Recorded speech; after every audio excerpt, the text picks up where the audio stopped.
Hello, everyone. I would like to welcome you back to From Within She Rises. I'm really glad you're here today. Today's episode came through fast and loud for me, and I've already put out a reel. I figured I really needed to long form this because the reel just didn't do it justice. I literally knew I needed to record while it was still living in here so that you could hear the honestly verbal diarrhea that is getting a download. So all of this came through today, and you're going to come along for the ride. Today we are talking about the patriarchy and the matriarchy, but not in the way that maybe you've probably heard before, because this was never about men versus women. I think this is where we get stuck. It was never about who's in charge even. It's always been about the body. It's been about nature.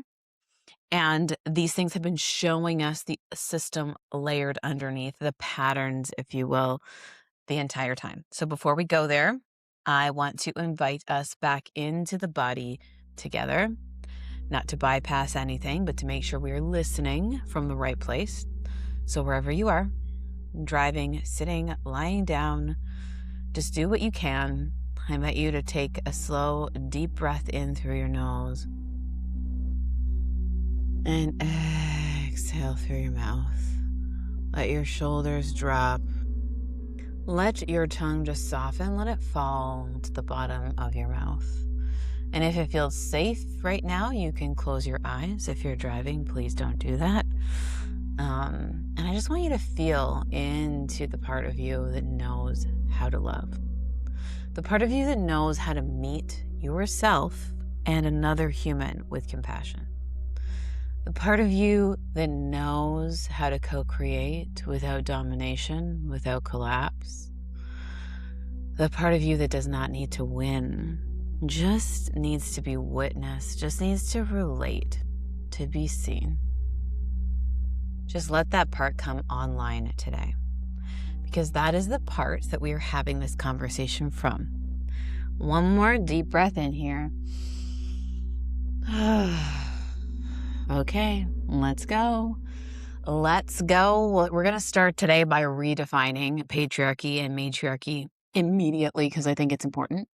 The way it's been portrayed is that it's basically taken systems and it's turned them into genders. So all of a sudden, patriarchy becomes men in charge, matriarchy becomes women in charge. And both of these frames are wrong because they miss the entire point. Because swapping who sits at the top of a broken system does not fix the system. A woman ruling through domination in the current system that we have laid out is not matriarchy. And a man ruling through domination is not masculinity. Basically, what I'm trying to get through is patriarchy was never about men and matriarchy was never about women, but they are about the systemic designs. They answer very different questions because patriarchy starts to ask the questions, how do we control? Who decides? And how do we enforce these decisions, this control? While matriarchy starts to ask very different questions. And it's not about the genders, but matriarchy as a system starts to ask us, how do we relate? How do we respond? How do we hold the whole? And what came through this morning was our bodies.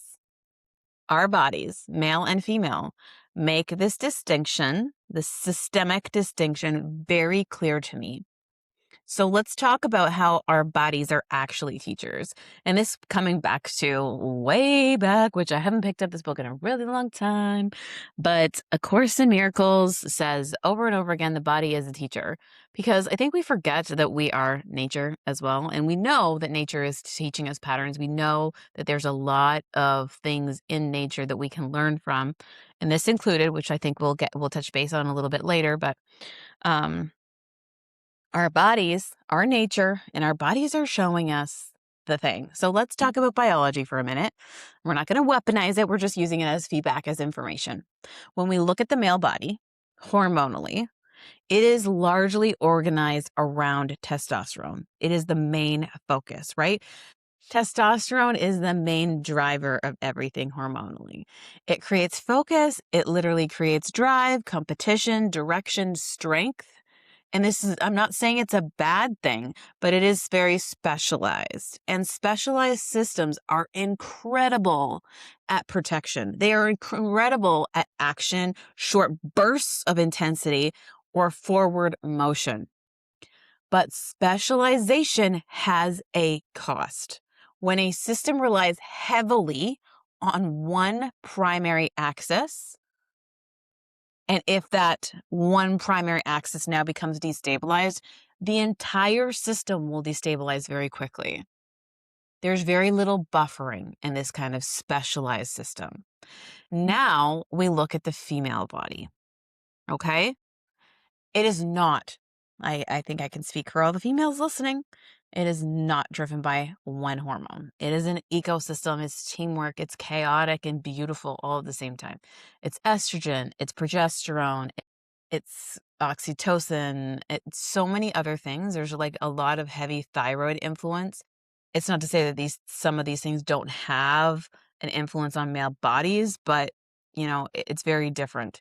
It's more like of the female body has to have everything functioning together. If something's a little bit off, we'll get into it.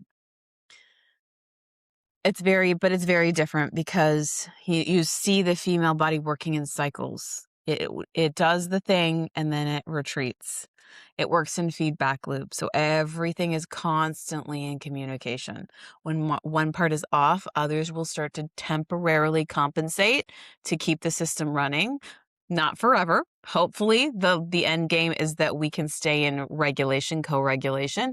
And it's like a one-off thing and we can I kind of want to get into right now the shadow work side of things because maybe it's an entire episode on its own, but being somebody who's diagnosed with endometriosis and who now lives asymptomatically, like I have had that big trigger that I talked about last year, but um I literally, like, I don't even say I have endometriosis anymore, and I know it's not curable, but it all comes down to co-regulation because when we ignore things, when we ignore our shadows, when we don't integrate, these things stay in the body. So we won't get deeply into that. I'll do a whole other episode, I think, that breaks that down. But also, if you haven't already listened to the one about the consciousness of cancer, it does dive into this understanding of the energetics of emotion and shadow work and how it is stored in the body. So you can go and listen to that. But anyways, the goal would be that it's like a one-off thing and then, other systems pick up, they keep the system running, other parts of the system keep up, they keep the whole system, the whole running until we can restore ourselves back to balance. And I want to understand that that's not a weakness. That is disturbed intelligence. That is coordination. It's a resilient system. And here's the key insight here. I'm not saying that one system is better than the other, but you have to understand that they are designed for different roles inside of a large whole.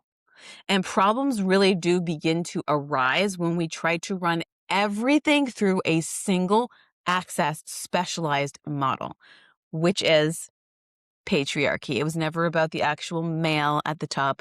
It was the fact that we're trying to funnel everything through one thing. And here's something that we do not talk about enough.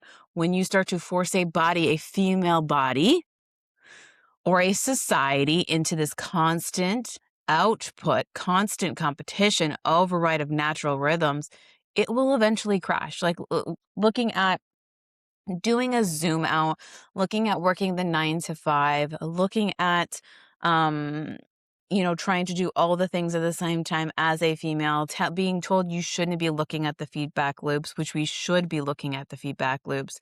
Like just our emotions, our triggers are like, we're literally told to ignore these things or have been for so long because it's been in this system of control, do. Just do it, Nike just telling us to just override everything. That's what just do it actually means. It doesn't mean like you're going to be awesome or anything. It's just that you're going to override everything. That makes sense. So yeah, and eventually it all comes crashing down. I think we probably all had some sort of wild crash out, burnout in our lives at some point or another. And I want you to know that that is not a failure. It is biology. We see this in bodies. Like I said, we see it in bodies as something like a burnout or hormonal absolute chaos. autoimmune conditions. Endometriosis. I know that's not listed as an autoimmune condition, but in my opinion, it really does. And not only my opinion, there's lots of people that agree with the fact that it does present itself as an autoimmune disease more than it does a hormonal disease. Um, and it could be anxiety, it could be depression, emotional numbness. I think hearing these, you can probably look at within yourself and be like, okay, at least one of these is calling to me. At least one of these I can't ignore. That I have felt this kind of collapse, internal systemic collapse. And like I said, this is especially common in female bodies that live inside of a system that demands masculine performance without rest, without cycles, without co-creative, cooperative, relational support. But it's also not just about the women. We have seen and continue to see the same crash in societies where they escalate control.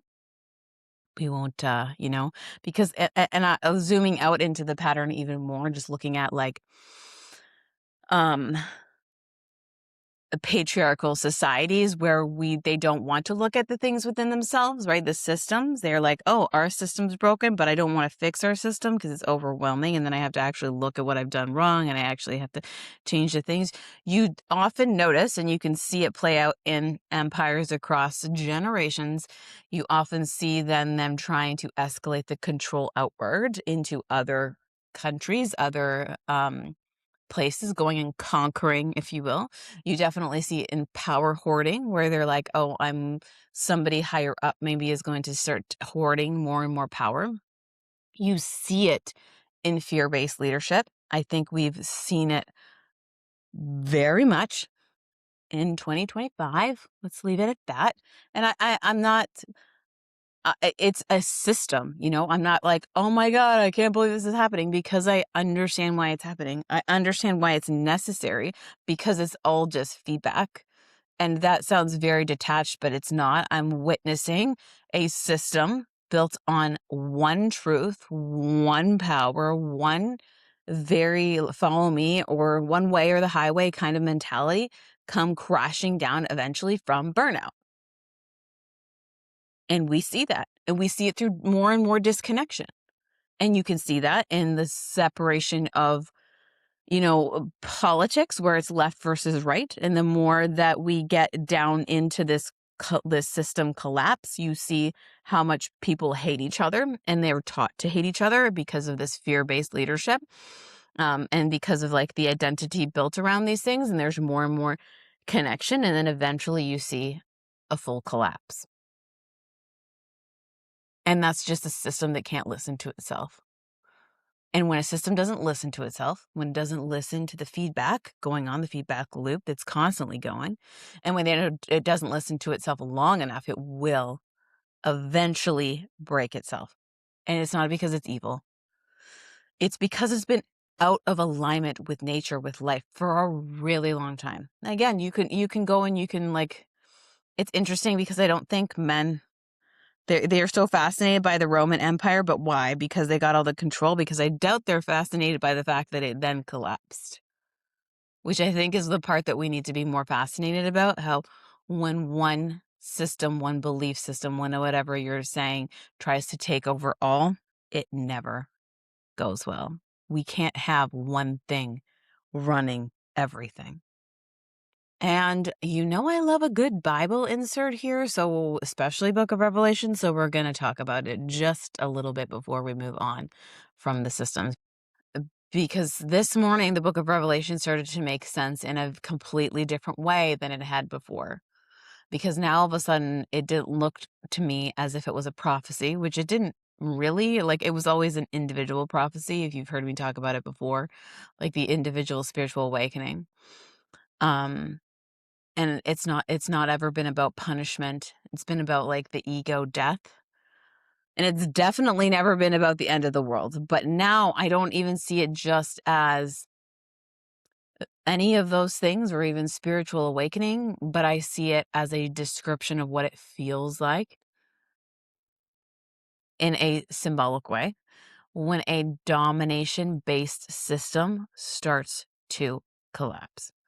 Because when a system has been running on control for a very long time, the moment it starts to lose power doesn't feel peaceful. And we see those things. I think some of us who are awake to the patterns, it can be easier to kind of dissociate for sure. But we already see that it's happening. We see it feels more chaotic lately. It feels more chaotic because people are like, this isn't working. And then the system feels like, oh, they can tell that this isn't working. How do I create more control? Right? It feels like fear. It feels like escalation in ways you can't even fathom. But now we see it in the physical world, so we can kind of fathom what it looks like.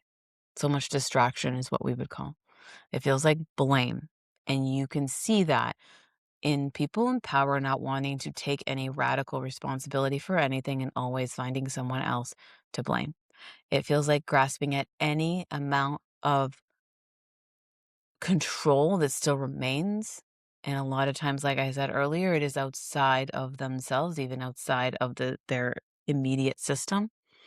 It feels like violence, which we have seen a lot of, and it feels like panic. So then my question to you, if you have read the book of Revelation, what if what certain groups call the Satan's little season, that very short time when domination seems to run wild, isn't about evil winning? What if that little season is actually just describing the last surge of patriarchal control before it burns itself out? Because systems that can't listen don't soften when they're threatened. I think we've seen that very vividly this year. They tighten, they will double down, they escalate. And that escalation feels apocalyptic to people that are living inside of it. This is not because the world is ending, but it is because the way we are organizing life is. When you read Revelation through this lens, it isn't about destruction. It's about exposure. It's about what surfaces when domination starts to lose legitimacy. And we finally start to come back to this co-creative, community, relationship-based system. And that's what starts to return. And that's why when you go and you read it through this lens, collapse is loud. It is loud. It's chaotic before we finally snap into coherence, before that comes back online. It is loud. I'm going to again come back to using nature and myself and endometriosis as an example of a system that was looped into control. They say that it's hereditary, which it may likely be, but I think it's like inherited trauma. Because I think when I look at my life, like I was constantly taught to suppress my emotions, and they were wrong and they were bad, and these were the thoughts that would continue to go through my mind. And because these were the thoughts that were continuing to go through my mind, I was hiding. I was ashamed of my emotions. I was ashamed of the things, and I didn't feel the things. And so I stayed in this constricted, tight, rigid system, and I held back my emotions, and I didn't allow myself to like feel them. And then I'd have outbursts here and there, and it was not good. Um, and then I ended up in pain with heavy cycles and all these things. And I ended up with a grapefruit-sized cyst, being how I find out that I have endometriosis, because I ignored it for long enough that a grapefruit-sized tumor of some kind, cyst, grew within my body. I ignored it until it was so painful. And so I ignored it until I couldn't ignore it anymore.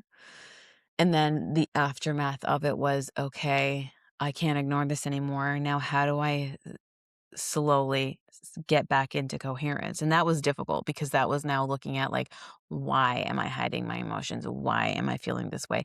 Can I create safety within my own body so that this doesn't happen again? And it was a long process, and it did not feel good while I was looking at all these dark shadows and these dark places within myself that I had been neglecting for so long.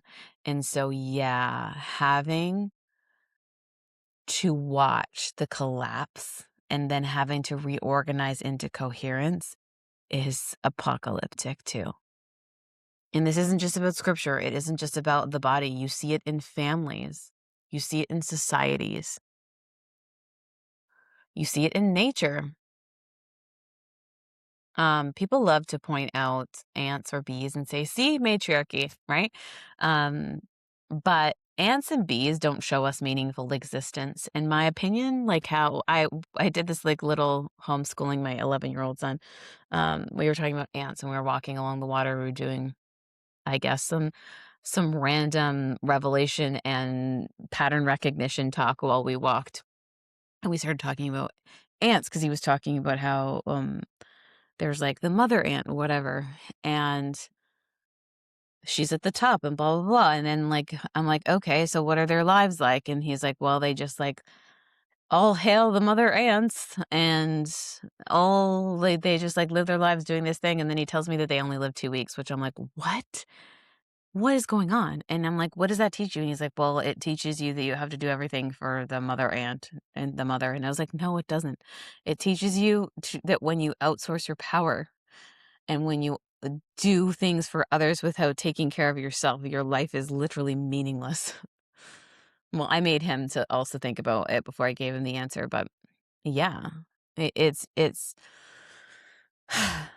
they ants in that respect still show us efficient survival and they don't show us beautiful, meaningful, matriarchal societies because they just work. They serve a single reproductive function. That's it. And they repeat and then they die. There's no choice. There's no creativity. There's no meaning making. And to me, that's not matriarchy. That's still hierarchy. That's patriarchy with a female figure at the top. Replacing a king now with a queen does not change the system that is broken. Nature's deeper lessons are not found in the insect monarchies. They are found in the ecosystems, but also realizing that the insect monarchies are also teaching us what not to do. Because who wants a meaningless existence? We see animals co-regulating. We see forests sharing nutrients together. It's all a beautiful ecosystem. We see mammals that bond, nurture, grieve, protect one another. Life responding to life. Nature does not organize through domination. Why can't we learn from this? It organizes through co-creative relationships. And we forget this sometimes. We forget that we are nature too.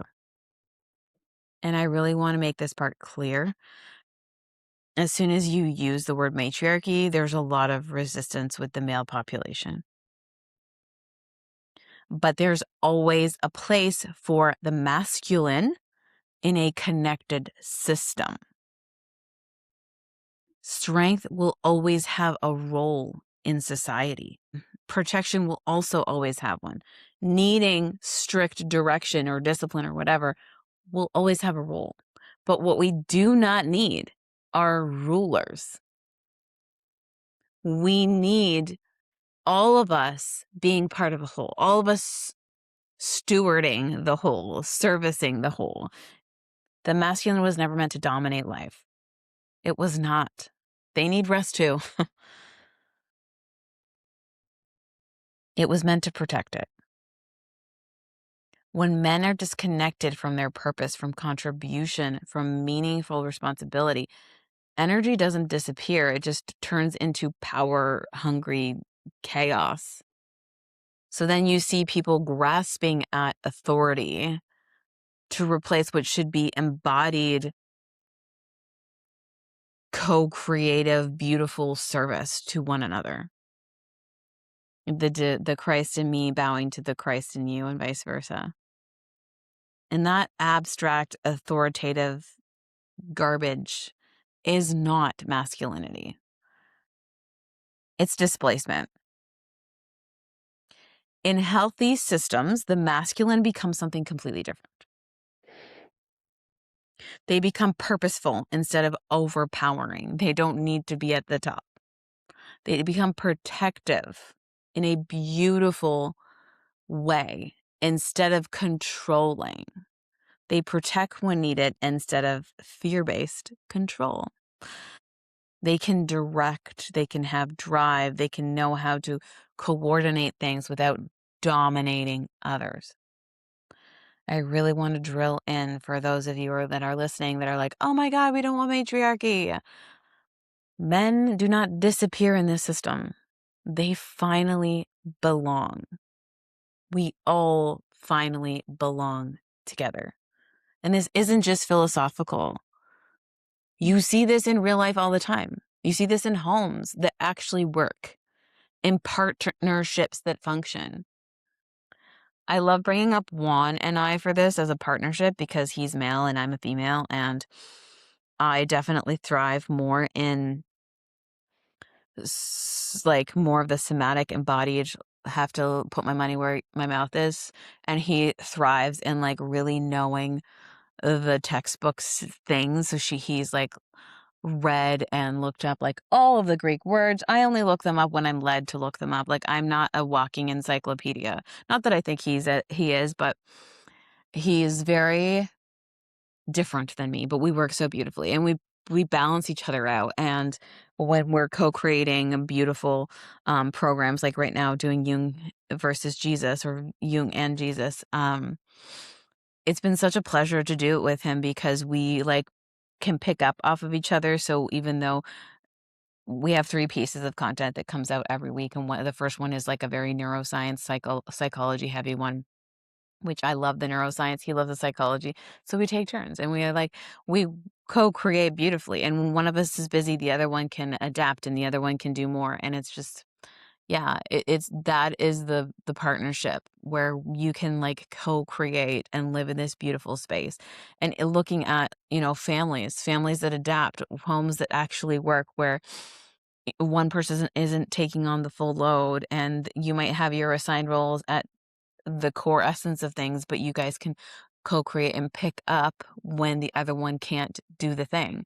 And like looking at the female hormonal system as that, it is literally that. It's a constant feedback loop. And so yes, each of these hormones and these different systems within the female body have a purpose, but when one's slightly off because let's say you have a cortisol spike because you're just very stressed out over work or whatever, or you've ignored an emotion for a really long time and now your hormones start to be out of whack, things start to like rebalance themselves.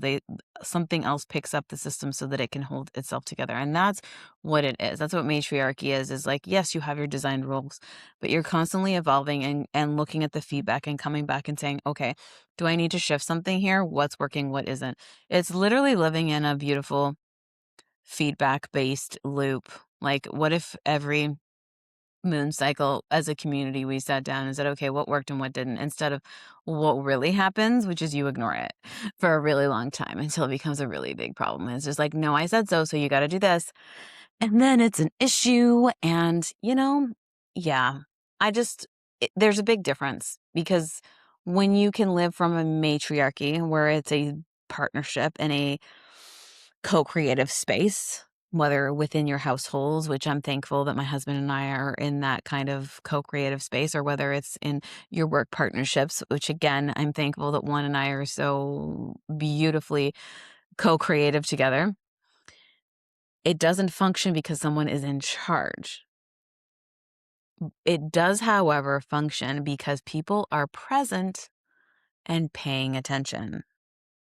Because roles are more fluid when needed, because the care between all the people, the systems, the hormones, whatever involved is mutual, and responsibility is shared and taken. Because I feel like there gets a point in the patriarchy where you're constantly like, oh, just following, you're just trying to grab control and that's the blame game and blah, blah, blah, that ain't nobody taking radical responsibility for shit. So that is the difference. And that is not weakness. It's intelligence. It's beautiful co-creative life, you know? And that's the true difference between patriarchy and matriarchy. It's not about, is it a man or a woman sitting at the top? It's about, is there one truth that we have to follow? And it's my way or the highway kind of thinking. Or is it a beautiful co-creative system that, and obviously I'm a little biased here because I've done both and I didn't like the one where it's my way or the highway.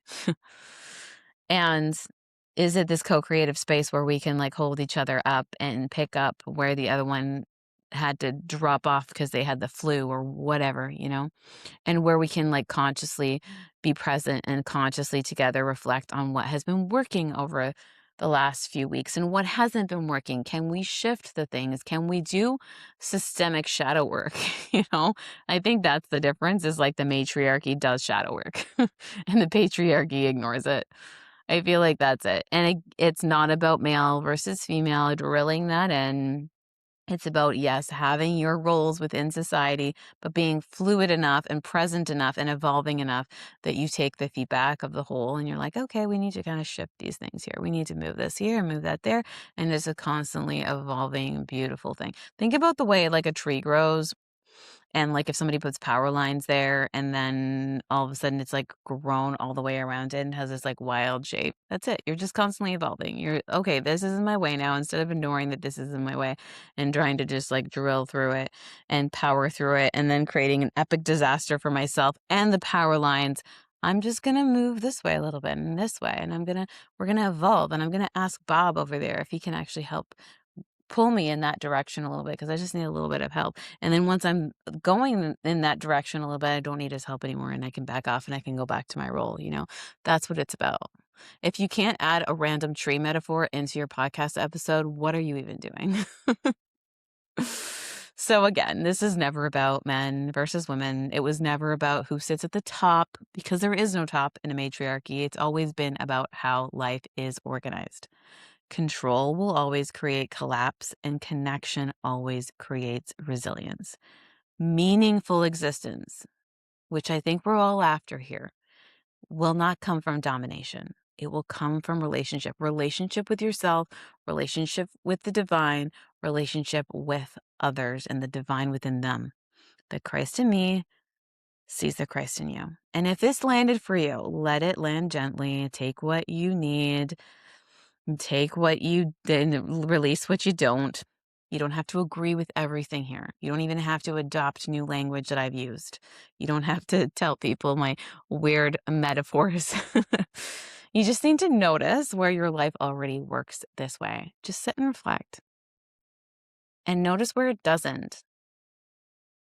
Thank you for being here. Thank you for listening with your body, not just with your mind. I love you. And as always, I'll see you in the next spiral.